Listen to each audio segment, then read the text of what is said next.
मित्रांनो, भारताच्या परिप्रेक्ष्यामध्ये आपण बघूया. भारताच्या नजरेतून आपण ही निवडणूक बघूया. म्हणजे आपल्याला एक गोष्ट लक्षात येईल, की भारत किती प्रभावशाली झालेला आहे, किती ताकदवान झालेला आहे, हे आपल्याला लक्षात येईल. आणि ह्यासाठीच आम्ही आज व्हिडिओ बनवतोय.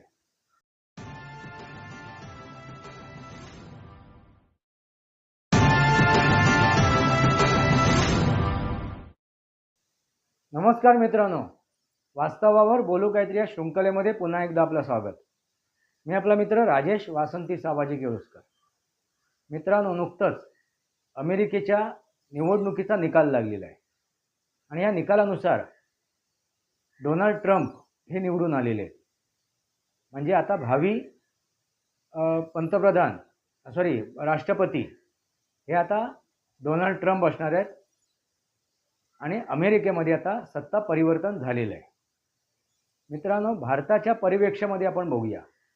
भारताच्या नजरेतून आपण ही निवडणूक बघूया. म्हणजे आपल्याला एक गोष्ट लक्षात येईल, की भारत किती प्रभावशाली झालेला आहे, किती ताकदवान झालेला आहे, हे आपल्याला लक्षात येईल. आणि ह्यासाठीच आम्ही आज व्हिडिओ बनवतोय. मित्रांनो, 2024ची जी निवडणूक झाली भारतामध्ये लोकसभेची, त्या लोकसभेच्या निवडणुकीच्या दरम्यान अमेरिकेचं दखलंदाजी तुम्हाला दिसून आली असेल. युरोपियन देशांची दखलंदाजी तुम्हाला दिसून आली असेल. भारताची निवडणूक ती प्रभावित करण्याचा सुद्धा प्रयत्न केला गेला होता, विविध तऱ्हेने, विविध प्रकारे. म्हणजे 1 वर्षापासून ती सुरुवात झाली होती. मित्रांनो, लक्षात घ्या, शेतकरी आंदोलन, आरक्षण आंदोलन, जातीभेदीचं वातावरण, अनेक प्रश्न उपस्थित केले होते. आणि प्रश्न उपस्थित करण्याच्या मागचं कारण काय आहे, तर मोदी सरकार परत निवडून येऊ नये, मोदी पंतप्रधान परत बनू नये. आणि त्यासाठी भारतातून सुद्धा प्रयत्न केला जात होता आणि विदेशातून सुद्धा प्रयत्न केले जात होते. आणि त्याच्यात अमेरिका ही अग्रेसर होती. मित्रांनो, बऱ्याच प्रसंगातून ही गोष्ट दिसून आलेली आहे. आता नुकतंच जो बायडन यांनी किंवा अमेरिकनमधून भारतावरती आरोप केले गेलेत. ते आरोप काय होते, तर भारताची रॉ एजन्सी, खुफिया एजन्सी ही आता अमेरिकेतील नागरिकांची हत्या करते, अमेरिकन नागरिकांची, असा आरोप लावला गेला होता. मित्रांनो, एक खालिस्तान मागणारा, एक खालिस्तानी म्हणजे अमेरिकन सिटीजन, नागरिक, निज्जर, याची हत्या घडवण्याचा रॉने प्रयत्न केला, रॉ एजंटनी प्रयत्न केला. त्याच्यामध्ये भारत सरकारसुद्धा आहे, तिचा वाटासुद्धा त्याच्यात आहे, असा आरोप लावला गेला होता. कॅनडाने सुद्धा भारतावरती आरोप लावले होते. एका खालिस्तानीची हत्या झाली त्यावेळेला, एका अदृश्य शक्तीने त्या खालिस्तानीची हत्या केली. त्यावेळी सुद्धा कॅनडाचे जे पंतप्रधान आहेत त्यांनी सुद्धा भारतावरती आरोप केला होता. मित्रांनो, हे जे पश्चिमी देश आहेत हे आजकालच नव्हे तर पूर्वीपासूनच भारताच्या विरोधात आहेत. मित्रांनो, लक्षात घ्या, म्हणजे इंग्रज आलेत, इंग्रजांनी काय केलं, भारताची संस्कार आणि संस्कृती संपुष्टात आणण्याचा प्रयत्न केला. लक्षात घ्या. आणि काही अंशी ते त्याच्यात सफलसुद्धा झालेले आहेत. कारण जी आजची परिस्थिती आहे भारतामध्ये, पाश्चिमात्य संस्कृती आम्ही ॲडॉप्ट केलेली आहे आणि भारतीय संस्कृती आम्ही वेशीवर टांगली आहे, हे दिसून सुद्धा येते. आजची जी पिढी आहे त्या पिढीतून हे प्रकर्षाने जाणवते. आणि त्यांना कुठेच मर्यादा राहिलेली नाही. असो मित्रांनो, ही महत्त्वाची गोष्ट नाही आहे. नाही, महत्त्वाची आहे, पण आता ही गोष्ट महत्त्वाची नाही. विषय कोणता आहे, तर डोनाल्ड ट्रम्प जिंकून आलेले आहेत आणि याचा प्रभाव कसा पडतोय निवडणुकीमध्ये जो इतर देशांचा प्रभाव पडतोय, तो कसा काय प्रभाव पडला जातो, कसा काय त्याच्यात हस्तक्षेप केले जाते, हे मी दाखवण्याचा प्रयत्न करतोय. जर अमेरिका असो किंवा युरोप देश असो, भारतातील निवडणुकीमध्ये हस्तक्षेप करत असतील, मित्रांनो, तर भारत ही हस्तक्षेप करू शकतो हे दाखवून दिलंय ह्या निवडणुकीच्या दरम्यान. ही जी आता निवडणूक झाली ना अमेरिकेमध्ये, राष्ट्रपतीची निवडणूक झाली, राष्ट्रपती निवडून आणण्यासाठी जी निवडणूक झाली, त्या निवडणुकीमध्ये भारत सरकारने सुद्धा किंवा भारताने सुद्धा त्याच्यात हस्तक्षेप केलाय असं दिसून येते. असं उघड नाही आहे मित्रांनो, ह्या गोष्टी उघड केल्या जात नाहीत. ह्या गोष्टी उघड केल्या जात नाही, मोगममध्ये असतात. मी असं का म्हणतोय, तर आताच नुकतंच जे भाषण दिलं डोनाल्ड ट्रम्पने, राष्ट्राला संबोधन केलं ते जिंकून आल्यानंतर, त्या भाषणामध्ये त्यांनी हिंदूंचे आभार मानलेले आहेत. त्यांनी हिंदूंचे आभार मानलेले आहेत. मित्रांनो, मी असं का म्हणतोय, तर अमेरिकेमध्ये असे 7 स्टेट होते, 7 राज्य होते, ते स्विंग होते, म्हणजे कुठेही ते बदलू शकतात, कुठलेही त्याच्यावरती परिवर्तन येऊ शकतो. मित्रांनो लक्षात घ्या, फ्लोटिंग वोटर आपण म्हणतो ना, फ्लोटिंग वोटर, ते कधी कुठल्या बाजूला फ्लोट होतील, कुठल्या बाजूला वळतील, कुठल्या बाजूला त्यांचा प्रवाह जाईल सांगता येत नाही. असे स्विंग स्टेट होते, बदलणारे स्टेट होते. ते स्टेट डोनाल्ड ट्रम्पच्या सोबत उभे राहिले आणि त्यामुळे आज डोनाल्ड ट्रम्प ही निवडणूक, ही रेस जिंकलेले आहेत. मित्रांनो, याचा अर्थ काय झाला, भारत सुद्धा अमेरिकेमध्ये हस्तक्षेप करू शकतो आणि तिथल्या निवडणुका प्रभावित करू शकतो, हे भारताने सुद्धा दाखवून दिलेलं आहे. मित्रांनो लक्षात घ्या, कारण आजचा भारत, वर्तमान भारत पाकिस्तानमध्ये जाऊन त्यांच्या शत्रूचा निष्पात करू शकतो, त्या अतिरेक्यांचा विध्वंस करू शकतो, कॅनडामध्ये जाऊन त्या अतिरेक्यांचा विध्वंस करू शकतो, अमेरिकेमध्ये घुसून अतिरेक्यांवरती कारवाई करू शकतो. तर भारत काही करू शकतो. मित्रांनो लक्षात घ्या. आणखीन महत्त्वाची गोष्ट मित्रांनो, कमला हॅरिस किंवा जो बायडन यांनी बांगलादेशमध्ये जे हे आहेत, हिंदू आहेत, बौद्ध आहेत, ख्रिश्चन आहेत, म्हणजे गैरमुसलमान आहेत, त्यांच्याबद्दल सहानुभूती दाखवली नाही. या पूर्ण प्रचार दौऱ्यामध्ये, प्रचार धुमाळीमध्ये त्यांनी कुठेही त्याचं वक्तव्य केलेलं नाही. मित्रांनो लक्षात घ्या, कुठेही त्यांनी त्याच्यावरती वक्तव्य केलेलं नाही. कुठे आपले त्यांनी मतं मांडलेली नाहीत की तिथे जे काही हिंदूंवरती अघटित घडते, हिंदूंच्या आया बहिणींची इज्जत लुटली जाते, जेनोसाईड होते, त्यांची हत्या होते, त्यांची घरं लुटली जाते, याच्यावरती कुठेही ह्या जो बायडन आणि कमला हॅरिस यांनी आपली मतं प्रकट नाही केली, आपली मतं मांडली नाहीत, आपले विचार मांडले नाहीत. पण ह्या उलट डोनाल्ड ट्रम्प यांनी त्याच्यावरती वक्तव्य केलं, त्यांनी त्याच्यावरती प्रकाशझोत टाकला.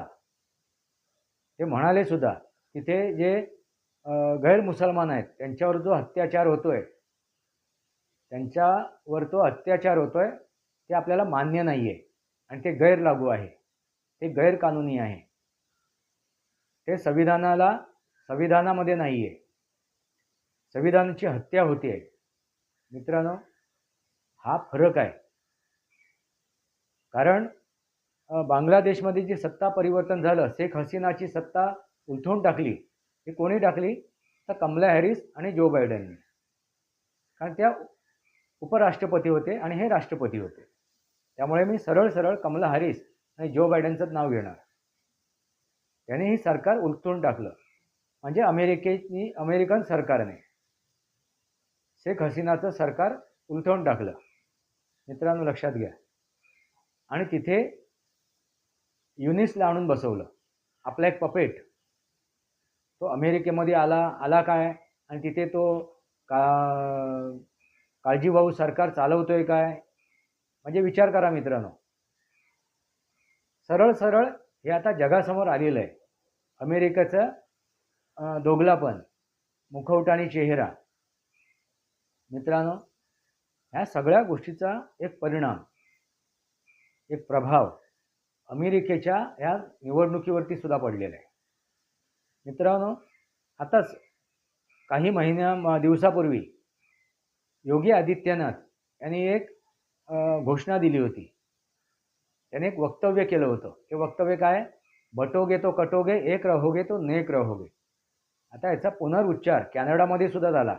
ज्यावेळी हिंदू मंदिरांवरती हल्ला केला गेला, हिंदूंवरती हल्ला केला गेला, त्या खालिस्तानवादियांनी ज्यावेळी केला, त्यावेळी तिथे हिंदू एकत्र आलेत. त्या कॅनडामधील शहरामधील हिंदू एकत्र आलेत आणि त्यांनी एक आंदोलन केलं. त्या आंदोलनामध्ये त्यांनी हे वाक्य वापरलं, बटोगे तो कटोगे. मित्रांनो लक्षात घ्या, ह्याच वाक्याचा प्रभाव बांगलादेशमध्ये सुद्धा दिसून आला.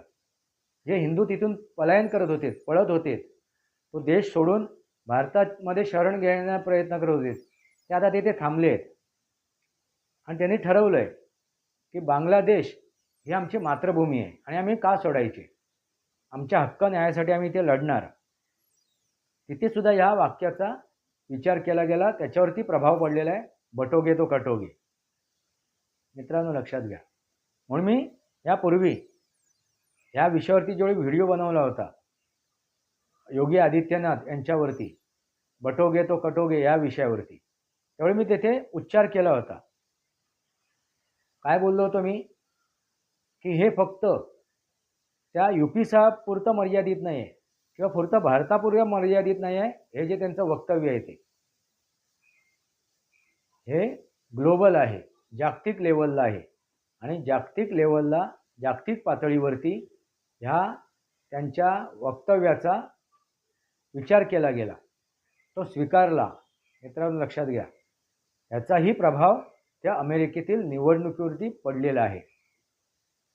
जो प्रभाव हरियाणामध्ये पडला, जो प्रभाव जम्मू काश्मीरमध्ये पडला, तो प्रभाव अमेरिकेमध्ये सुद्धा पडला, कॅनडामध्ये सुद्धा पडला आणि बांगलादेशामध्ये सुद्धा पडला आहे. मित्रांनो आता जागतिक पातळीवरती हिंदू एकत्र आलेले आहे, गैर मुसलमान एकत्र यायला लागले आहेत आणि ते दिसून येते आहे. लंडनमध्ये दिसून येते आहे, जर्मनीमध्ये दिसून येते आहे, इटलीमध्ये दिसून येते आहे. गैर मुसलमान आता एकत्र होतोय. बटोगे तो कटोगे. मित्रांनो लक्षात घ्या, एखादी निवडणूक कशी काय प्रभावित केली जाते, डायरेक्ट इनडायरेक्टली, हे तुमच्या निदर्शनात आणून देतोय. आणि भारत सुद्धा आता तेवढा प्रभावशाली झालेला आहे. भारतमध्ये दिलेले केलेली जी वक्तव्य आहेत, जे बयान आहेत, ते सुद्धा आता प्रभावशाली आहेत. त्याची सुद्धा दखल घेतली जाते. मित्रांनो लक्षात घ्या, भारतामधील एखाद्या नेत्याने, प्रतिष्ठित नेत्याने, मित्रांनो मी काय म्हणतोय, प्रतिष्ठित नेत्याने किंवा जे जबाबदार नेता आहे, अशा जबाबदार नेत्याने केलेलं वक्तव्य, दिलेलं बयान, हे जर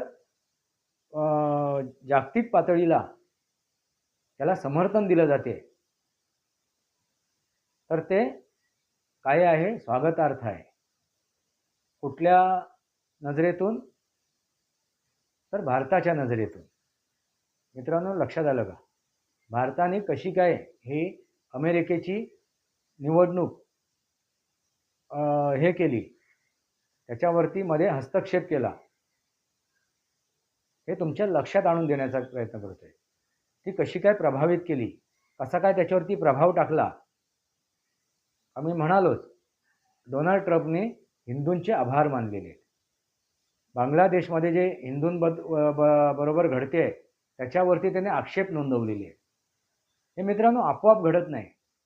भले त्यांना मोदींचा मित्र म्हटला जायचं, भले त्यांना मोदींचा आपण मित्र म्हणतोय, इतर जे राष्ट्राध्यक्ष आहेत त्यापेक्षा ते कुठेतरी सॉफ्ट आहेत भारताबद्दल. त्यांची भूमिका भारताबद्दल एक सॉफ्ट आहे. हे त्यांनी 5 वर्षात दाखवून सुद्धा दिलं होतं, मागच्या 5 वर्षात त्यांच्या कार्यकालामध्ये. आणि आता जी निवडणूक ते लढवलेत, त्या निवडणुकीच्या दरम्यान सुद्धा त्यांनी भाष्य केलेलं आहे. मित्रांनो लक्षात घ्या, त्यांनी हे भाष्य केलेलं आहे, त्यांनी वक्तव्य केलेली आहे. मित्रांनो शेवटी प्रत्येक देशाचा जो नेता असतो, राष्ट्राध्यक्ष असो, पंतप्रधान असो, कोणी असतो, तो आपल्या देशाचा विचार करणारच. तुम्ही असं म्हणू शकत नाही की 100% आता डोनाल्ड ट्रम्प भारताचाच विचार करतील, भारत कसा समृद्ध होईल याचा विचार करतील, भारत कसा शक्तिशाली होईल याचा विचार करतील, असं नाही होणार मित्र. पण ज्या प्रकारे तो हे जो बायडन आणि कमला हॅरिस हे भारताच्या विरोधात उभे राहिले, आणि कमला हॅरिस तर मूळ भारतीय आहे, तिचं मूळ भारतीय आहे. असं असताना सुद्धा कमला हॅरिस हे मूळ भारतीय आहे मित्रांनो. असं असताना सुद्धा कमला हॅरिसने भारताबद्दल सॉफ्ट कॉर्नर दाखवलेला नाही आहे. कमला हॅरिसने बांगलादेशामधील हिंदूंबद्दल सॉफ्ट कॉर्नर दाखवलेला नाही. उलट पक्षी डोनाल्ड ट्रम्पने भारताबद्दल आणि बांगलादेशातील हिंदूबद्दल सॉफ्ट कॉर्नर दाखवलेला आहे मित्रांनो. आणि हा जो डोनाल्ड ट्रम्पचा विजय आहे तो हा भारताच्या हस्तक्षेपमुळे आहे असं सरळ सरळ म्हणता येईल मित्रांनो. लक्षात घ्या, भारताने जो काय प्रभाव तिथे टाकलेला आहे तो काय प्रभावित केलेली निवडणूक असं म्हणता येईल, डायरेक्ट इनडायरेक्टली. असं खुलेआम ही गोष्ट घडत नाही. ही गोष्ट कशी झाकली मूठ 1.25 लाखाची मोगममध्ये होते. आणि मी जे तुमच्यासमोर उदाहरणं ठेवली आहेत त्या उदाहरणानंतर तुमच्याही लक्षात येईल की भारताने कसं काय ही निवडणूक प्रभावित केली, भारताचा कसं काय त्याच्यावरती कंट्रोल होता हे तुमच्या लक्षात येईल. कारण तिथे मूळ निवासी सुद्धा आहेत, भारताचे मूळ निवासी तिथे सुद्धा आहेत अमेरिकेमध्ये, अमेरिकन नागरिक म्हणून, अनिवासीय भारतीय म्हणून. तर त्यांचा प्रभाव त्या निवडणुकीमध्ये असणारच आहे. इतर वेळा होता त्यापेक्षा अधिक प्रमाणात होता. त्याने डोनाल्ड ट्रम्प यांना अधिक प्रमाणामध्ये सपोर्ट केलेला आहे असं हे दिसून आलेलं चित्र. कारण दणदणीत विजय झालेला आहे. हा छोटा मोठा विजय नाही तर दणदणीत विजय झालेला आहे मित्रांनो. लक्षात आलं का? तुम्हाला काय वाटते, डोनाल्ड ट्रम्प भारताबद्दल सॉफ्ट राहतील का? भारताशी मैत्री टिकवतील का? आता जे युक्रेन आणि रशियाचं युद्ध झालं आहे त्याच्याबद्दल सुद्धा त्यांनी एक वक्तव्य केलेलं आहे, आपले विचार मांडलेले आहेत. जर मी निवडून आलो तर हे युद्ध थांबवेन. ही जी आता वैश्विक जी परिस्थिती निर्माण झालेली आहे, सगळं डामाडोल झालेलं आहे, ते मी स्थिर करण्यासाठी प्रयत्न करेन असंही त्यांनी वक्तव्य केलेलं आहे. आता काय नक्की घडते ते आता भविष्यात आहे. वर्तमानात तर डोनाल्ड ट्रम्प जिंकून आलेले आहेत, त्यांचा विजय झालेला आहे. आता ते जानेवारी महिन्यामध्ये शपथ ग्रहण करतील आणि संविधानिकरित्या ते त्या पदावरती आरूढ होतील. तोपर्यंत आपण असं गृहीत धरून चालूया की आता भारताचा सुवर्णकाळ सुरू झालेला आहे. मोदी सरकारच्या विरोधात जे कुंभांड रचण्याचा प्रयत्न केला गेला होता ते आता असफल होतील मित्रांनो. नुकतेच राहुल गांधी अमेरिकेत जाऊन आले होते, म्हणजे निवडणुकीच्या दरम्यान, लोकसभेच्या निवडणुकीच्या दरम्यान किंवा निवडणूक झाल्यानंतर सुद्धा. आणि जे काय तिथे वक्तव्य करून आलेत, जी काय आपली ती अक्कल पाजळून आलेत, त्यानंतर तुमच्या लक्षात आलं असेल की तिथे हस्तक्षेप करण्याचा सुद्धा त्या निवडणुकीमध्ये राहुल गांधी प्रयत्न करत होते. जर सरकार हस्तक्षेप करू शकतो तर विरोधकही हस्तक्षेप करू शकतात डोनाल्ड ट्रम्पला हरवण्यासाठी. मित्रांनो लक्षात घ्या, विरोधक म्हणजे भारतातील विरोधक सुद्धा, म्हणजे भारतातील विरोधक जसं नरेंद्र मोदीजी यांना हरवण्यासाठी सर्वस्व पणाला लावू शकतात, तसं विदेशातील म्हणजे युरोप कंट्रीतील, पाश्चिमात्य देशातील, अमेरिका यांसारखे देश, तेथील जे विरोधक आहेत ते सुद्धा भारतात नरेंद्र मोदीजींना रोखण्यासाठी प्रयत्न त्यांनी 100% केलेला आहे. आणि ते दिसून सुद्धा आलेलं आहे, ते जगजाहीर सुद्धा झालेलं आहे मित्रांनो. लक्षात आलं का?